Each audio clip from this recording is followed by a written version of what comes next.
Hello everyone, स्वागत है आप सभी का एक बार फिर आपका हमारे यूट्यूब चैनल पे। आइए आज अपन सेशन चालू कर रहे हैं हिस्ट्री का। सेशन को चालू करते हैं और चीज़ों को समझने का प्रयास करेंगे। सारे एसएससी के प्रीवियस ईयर के क्वेश्चन हैं। जितने ज़्यादा क्वेश्चंस की आप प्रैक्टिस करेंगे उतने ज़्यादा आपके लिए यह फ़ायदेमंद होने वाला है। ठीक है, तो आइए सबसे पहला सवाल आता है, इतिहास का पिता किसे कहा जाता है? तो इतिहास का पिता हेरोडोटस को कहा जाता है। फादर, इतिहास का पिता किसे कहा जाता है? हेरोडोटस को कहा जाता है। ठीक है, अब आते हैं हमारे पास नंबर 2 सवाल। सिंधु घाटी सभ्यता क्यों प्रसिद्ध थी? सिंधु घाटी सभ्यता इंडस वैली सिविलाइजेशन सब में सबसे फेमस क्या था जिसके लिए यह बहुत ज़्यादा प्रसिद्ध हुई? तो वह था उसकी सुनियोजित शहर व्यवस्था। क्या था? उसकी सुनियोजित शहर व्यवस्था। ठीक है, तो इतिहास का पिता किसे कहा गया? हेरोडोटस को कहा गया। सिंधु घाटी सभ्यता क्यों प्रसिद्ध थी? सुनियोजित शहर के लिए यह प्रसिद्ध थी। ठीक है, यहाँ तक की बातें क्लियर हो चुकी है। आइए, सिंधु घाटी सभ्यता के लोगों का व्यवसाय क्या था, कि अधिकतर लोग वहाँ कौन सा व्यवसाय करते थे? तो अपन बताएंगे सिंधु घाटी सभ्यता के लोग कृषि करते थे। सिंधु घाटी सभ्यता के लोग कृषि पे ज़्यादा ध्यान देते थे। ठीक है, यहाँ तक की बातें क्लियर हो चुकी है। आइए, तो पहला अपन ने पढ़ा इतिहास का पिता हेरोडोटस को कहा गया। नंबर 2 सवाल, सिंधु घाटी सभ्यता के लोगों को व्यवसाय क्या था? कृषि था। और नंबर 3 सवाल अपन ने पढ़ा, इंडस वैली सिविलाइजेशन फेमस क्यों हुआ था? अपने सुनियोजित शहर के लिए। सिंधु घाटी सभ्यता की मुख्य फसल, very very important most asking सवाल जो आपसे एग्जाम में पूछा जाता है। सिंधु घाटी सभ्यता की मुख्य फसल थी, सिंधु घाटी सभ्यता की मुख्य फसल थी जौ और गेहूं, जिसमें आप जौ को तो अच्छी तरह ही याद कर लेना क्योंकि पूछा गया सवाल है। सिंधु घाटी सभ्यता की मुख्य फसल थी जौ और गेहूं। ठीक है, यहाँ तक की बातें क्लियर हो चुकी है। आइए, जब अपन सिंधु घाटी सभ्यता को विद डिटेल पढ़ते हैं बोर्ड पे तो अपन बताते हैं सिंधु घाटी सभ्यता 4 भागों में विभाजित है, उत्तर दक्षिण पूर्व पश्चिम। तो उसमें आपको यही सवाल आपसे पूछा गया है, सिंधु घाटी सभ्यता का सर्वाधिक पूर्वी एवं पश्चिमी पूरा स्थल है। सर्वाधिक, तो इसमें आपसे 2 बातें पूछी गई है, एक तो पूर्वी पूरा स्थल और पश्चिमी पूरा स्थल। तो पूर्व हमारे मेरठ उत्तर प्रदेश, उस जगह का नाम है आलिमगीरपुर। क्या है? आलिमगीरपुर यूपी में। ठीक है, और पश्चिमी पूरा स्थल है सुतकोंडर, और सुतकोंडर कहाँ है? बलूचिस्तान में। कहाँ है? बलूचिस्तान में। तो सिंधु घाटी सभ्यता का पूर्वी भाग क्या कहलाता है? आलिमगीरपुर। आलिमगीरपुर कहाँ स्थित है? उत्तर प्रदेश में स्थित है। और पश्चिमी पूरा स्थल का नाम है सुतकोंडर, बलूचिस्तान। यह भी मोस्ट टास्किंग सवाल है। जैसे भी अपन ने फसल वाला सवाल पढ़ा ना, जैसे वो आपसे पूछा जाता है जहाँ पे आपको क्या याद करने बताया गया है, आपको जौ याद रखना है अच्छी तरह से। ठीक है, ठीक उसी प्रकार यहाँ पे आपसे पूछा जाता है सिंधु घाटी सभ्यता का सर्वाधिक पूर्वी पूरा स्थल कौन सा है? आलिमगीरपुर यूपी।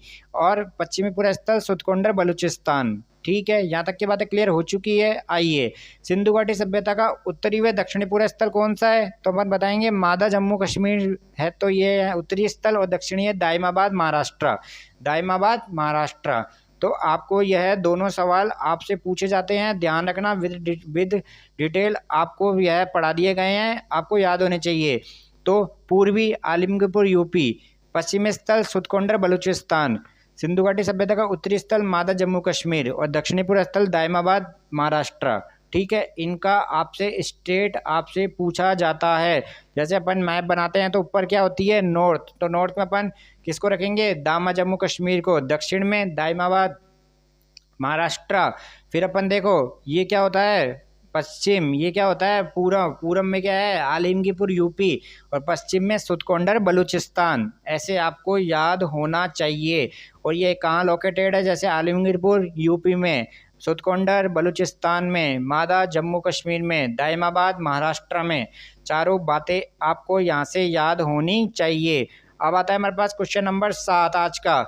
हड़प्पा सभ्यता के बारे में सबसे पहले जानकारी किसके द्वारा दी गई थी? तो हड़प्पा सभ्यता के बारे में सबसे पहले जानकारी चार्ल्स मैसन द्वारा सन 1926 में दी गई थी। आपको ईयर भी याद रखना है, आपको नाम भी याद रखना है, पूछा जाता है। एसएससी आजकल पूछ रहा है तो आपको याद भी होना चाहिए।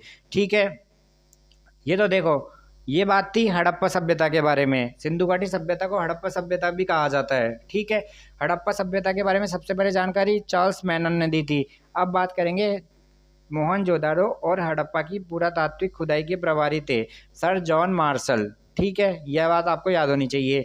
हड़प्पा की सभ्यता थी, हड़प्पा सभ्यता को अपन क्या बोलते हैं, ब्राउन एज, अर्थात यह कांस्य युगीन सभ्यता थी। कौन सी? कांस्य युगीन सभ्यता थी। ठीक है, सिंधु घाटी सभ्यता की लिपि भावचित्रात्मक, तो इसको फोटो स्टेरिक युग भी कहा जाता है, आपको यह याद होना चाहिए। लिपि कैसी थी? भावचित्रात्मक थी।